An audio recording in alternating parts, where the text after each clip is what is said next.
Hey, what's up guys? This is Anthony from Anthony's Customs, and for this review, we are looking at the SH Figuarts Dragon Kid from Tiger and Bunny. You guys know I've been really impressed with the Tiger and Bunny figures overall. They're really fun designs, pretty cool figures, and they're gonna make really nice display pieces. They have something about them that's appealing. This figure is no different. In fact, this might be my favorite one to date. Now, I know nothing of the character, but it's just really appealing. It's fun to look at. We have translucent plastic, we have a really nice paint job, vibrant colors, varying finishes, and a cool accessory. What more can you ask for? I'm going to tell you right off the bat, I recommend it. As I've said, for most of the other Tiger and Bunny figures, they're really good. If you're interested in checking those out, check out my playlist. I have a playlist for all of my small import reviews. They are all in there. And I'm going to also make a playlist for Tiger and Bunny specifically if you're interested in that. But let's talk about this figure because this is the one that we're reviewing right now. So let's get it off the stand and take a closer look. Now, this is by no means a large figure. It only stands about 4.5, a little over 4.5 inches to the top of the head, about 5 inches to the top of those things, which makes it just about 13 centimeters to the top of those things and 12 to the top of the head. Very small, but still really, really appealing, and I don't feel like we're getting shorted at all. There's lots of cool stuff here, and no pun intended, by the way. The paint job on this figure is super impressive. While it's not 100% perfect, it's pretty darn good. Look at that dragon logo, if I can hold my hand still. Very nicely done. Paintwork on the face, very nicely done. Translucent plastic, that's awesome. No need for paint there. And then we have some pearlescent white mixed in and some silver. Just a really cool looking figure. I'm very pleased with this one. Every time I review one of these, it makes me want to go buy them. And I haven't yet because I don't have money to do that, but I really, really want to. They're just so cool. Okay, let's look at the accessories. First, let's look at the hands. We have 2 fist hands. Most figures come with those in the package, so that's fine. Fist hands there. We also have a couple of our style pose hands. We need those things for our import figures. They have the little pads on the tops of the hands. Little tiny fingers, but still really nicely sculpted. The pads are painted. They're not the best paint job in the world, but it's definitely good enough. We also have these hands, which are style posy and also can probably be used with the accessory, so that's pretty good. And then we have these, which are most definitely for the accessory. These are just your standard gripping hands, really not much to show there.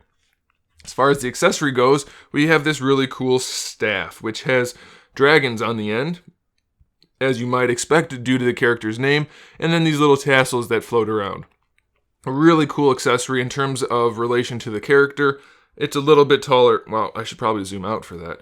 It's a little bit taller than she is, so it's going to make for a really cool display. And then, if you want an even cooler display, we get these translucent plastic bases, just like your standard SH Figuarts displays, but colored and with names on them. All of the Tiger and Bunny figures have these, which makes them awesome. And just the printing's really cool, and the colors are vibrant, and it's just a really nice bonus. I wish that SH Figuarts figures would come with display stands now. Most of them don't, and it's sad. Alright, we've already talked... Oh, I didn't show you the faces, did I? We have alternate faces. I got ahead of myself. Again, no pun intended. This face looks like that. That's the standard face, kind of neutral. Then we have this one, which is a happy face. And you can just pop the hair off and swap the face on and pop the hair back on. And then we have this face, which is an angry or fighting face. So there you have it. Alright, now as far as articulation goes, the hair has no articulation, but these things do. There's a hinge on them, which is really cool, so you can move those however you want to pose the figure. You can make those move in relation to the figure. These also are hinged, so that's really cool that you can do that. As if she's dashing or something, those will move accordingly. The neck and head, I can just show you. The head itself is on a ball hinge, and the neck itself is on a ball peg. And then, as you can see, it's just super easy to swap out the faces. Pretty much standard for most import figures. You just pull the hair off and pop the face right on. For the shoulders, we have a ball peg that lets the entire shoulder move around in the socket. This is just a floating cap. It doesn't connect to anything, so that won't get in the way at all. Then we have our hinge underneath that lets the arm move up and down, and you still have full range of motion, so that's pretty good. Bicep swivel's in there, but it's pretty minimal. you're going to have to kind of finagle it to use that. It's not bad, but it's not the best. We have a single jointed elbow. Unfortunately, it only gives us about 90 degrees, so it could be better. It's not the best situation. Unfortunately, that is the case with most of the articulation on this figure. It's a really good looking figure, but not the best articulation. The wrists do have a ball hinge though, so that's pretty cool. Torso articulation, single ball peg.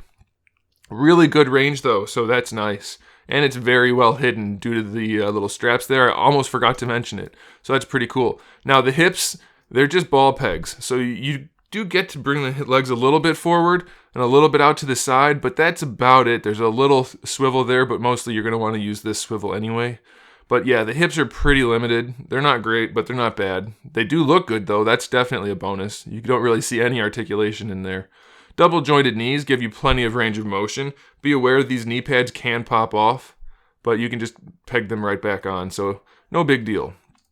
You can rotate the shins around right up here. I'm not sure if you're supposed to be able to, but you can, so there's something to note there. And then the ankles have a ball peg and a ball hinge combination, which let the feet move around pretty well inside those Mega Man style boots. So again, it's not the best in terms of articulation, but it's a really cool looking figure, and you're definitely going to enjoy having this one in your collection. So I recommend it 100%. Again, check out the playlist for the import figures or the Tiger and Bunny figures. I think you guys will find some stuff that you really appreciate. And also make a note that I upload a new video every day, so make sure you subscribe to the channel so you can see all of those videos. I have lots of figure reviews, custom figures, gaming, TV, movie, all kinds of stuff. So check it out. Make sure you subscribe, and in the meantime, keep collecting.